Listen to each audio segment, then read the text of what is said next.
जय हिंद दोस्तों, आप सभी का स्वागत है हमारे बेसिक ज्ञान यूट्यूब चैनल पर। तो आज हम जीके जीएस के बहुत ही ज्यादा इंपॉर्टेंट क्वेश्चन लेकर के आए हैं, तो लास्ट तक जरूर बने रहिएगा। तो सबसे पहले वीडियो को लाइक और चैनल को सब्सक्राइब जरूर कर लीजिएगा। तो चलिए स्टार्ट करते हैं। आज का जो हमारा पहला क्वेश्चन है वह है किरातार्जुनीयम महाकाव्य किसने लिखा था। तो यह लिखा था भारवी ने। किसने लिखा था? भारवी ने यह महाकाव्य लिखा था। नेक्स्ट क्वेश्चन है चोल वंश का संस्थापक कौन था। तो चोल वंश का जो संस्थापक था वह था विजयपाल। चोल वंश की स्थापना विजयपाल के द्वारा की गई थी।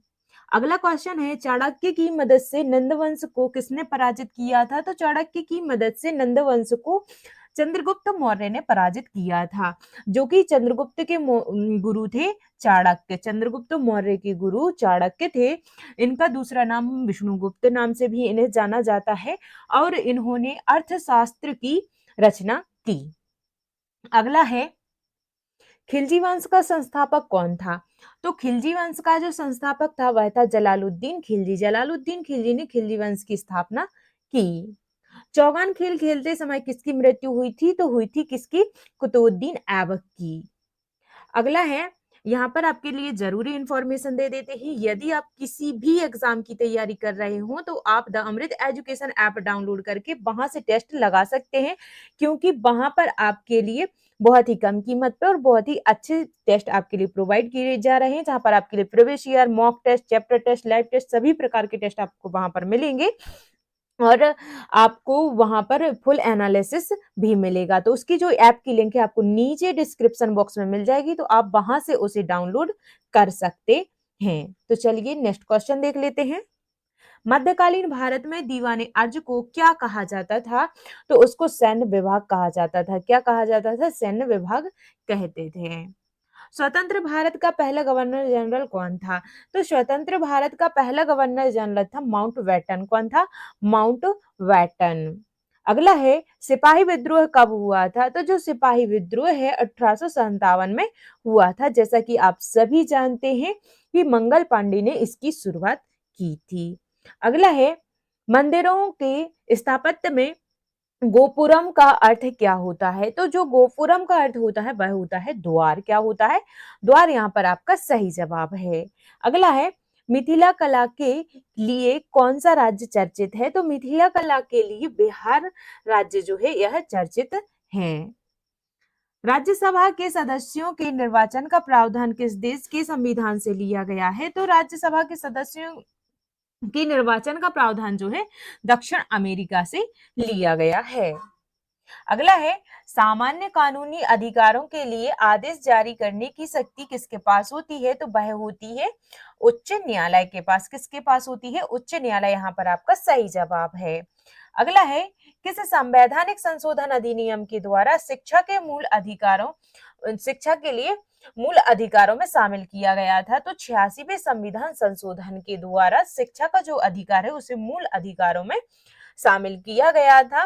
तो आपको ये बताना है कि यह कब किया गया था, ये आपको कमेंट बॉक्स में हमारे लिए जरूर आप बताइएगा। अगला है सबसे गहरा भूमध्य और सबसे व्यस्त बंदरगाह कौन सा है। तो वह है आपका विशाखापत्तनम। यहाँ पर आपका सही जवाब हो जाएगा। अगला है पैटागोनियन मरुस्थल कहाँ स्थित है। तो जो पैटागोनियन मरुस्थल है वह आपको दक्षिण अमेरिका में मिलेगा। कहाँ मिलेगा? दक्षिण अमेरिका में स्थित है। अगला है मरे डार्लिंग नदी कहाँ बहती है। तो जो मरे डार्लिंग नदी है वह ऑस्ट्रेलिया में बहती है। कहाँ पर? ऑस्ट्रेलिया में बहती है। लोहे और इस्पात के कारखाने किस क्षेत्र में सर्वाधिक हैं। तो लोहे और इस्पात के जो कारखाने हैं आपको छोटा नागपुर के पठार में सबसे अधिक देखने को मिलेंगे। अगला है भारत में जीडीपी का निर्धारण किसके द्वारा किया जाता है। तो वह किया जाता है केंद्रीय सांख्यिकी कार्यालय के द्वारा। किसके द्वारा? केंद्रीय सांख्यिकी कार्यालय के द्वारा। अंतिम ऋणदाता है, तो अंतिम ऋणदाता कौन है? भारतीय रिजर्व बैंक। योजना आयोग का नाम बदलकर नीति आयोग कब कर दिया गया था। तो योजना आयोग का जो नाम है नीति आयोग 1 जनवरी 2015 को कर दिया गया था। इससे पहले इसे योजना आयोग के नाम से जाना जाता था और 1 जनवरी 2015 के बाद इसका नीति आयोग यहाँ पर इसे जाना जाता है। लंबी दूरियों को मापने के लिए किस विधि का उपयोग किया जाता है? तो जो लंबी दूरियों को मापते हैं उस विधि को हम समानांतर विधि कहते हैं। क्या कहते हैं? समानांतर विधि। गंगा एक्शन प्लान की शुरुआत कब हुई थी? तो जो गंगा एक्शन प्लान की शुरुआत है वह 1986 में हुई थी। कब हुई थी? 1986 में। अगला है चिपको आंदोलन किसके विरुद्ध था? तो जो चिपको आंदोलन था वह वनों की कटाई के विरुद्ध में था। अगला है वेनेजुएला के घास के मैदानों को किस नाम से जाना जाता है? तो उसे हम लानोस के नाम से जानते हैं। किससे? लानोस यहाँ पर आपका सही जवाब है।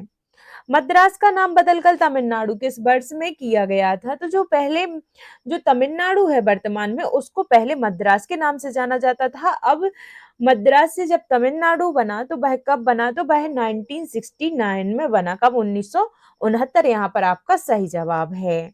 अगला है यूरोप का सबसे बड़ा बंदरगाह कौन सा बंदरगाह है? तो वह है रोटरदम बंदरगाह। कौन सा है? रोटरदम बंदरगाह यहाँ पर आपका सही है। कन्नौज का युद्ध किसके बीच लड़ा गया था? ये हमारा लास्ट क्वेश्चन है।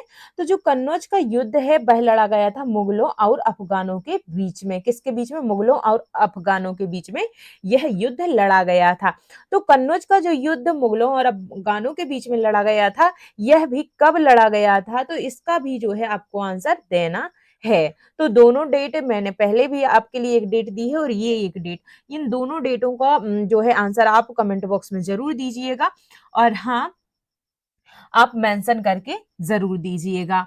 तो यहाँ पर जो है मैंने आपको अभी इंफॉर्मेशन दी थी। यदि आप टेस्ट लगाना चाहते हैं तो आप the Amrit education app download करके वहां से टेस्ट लगा सकते हैं, जिसकी लिंक आपको नीचे डिस्क्रिप्शन बॉक्स में मिल जाएगी। तो आप वहां से उसे डाउनलोड कर सकते हैं और वहां पर जाकर के फ्री टेस्ट या फिर आप खरीदना चाहते हैं तो खरीद कर भी आप वहां से लगा सकते हैं। तो अब मिलेंगे अगली क्लास में, तब तक के लिए जय हिंद, जय भारत।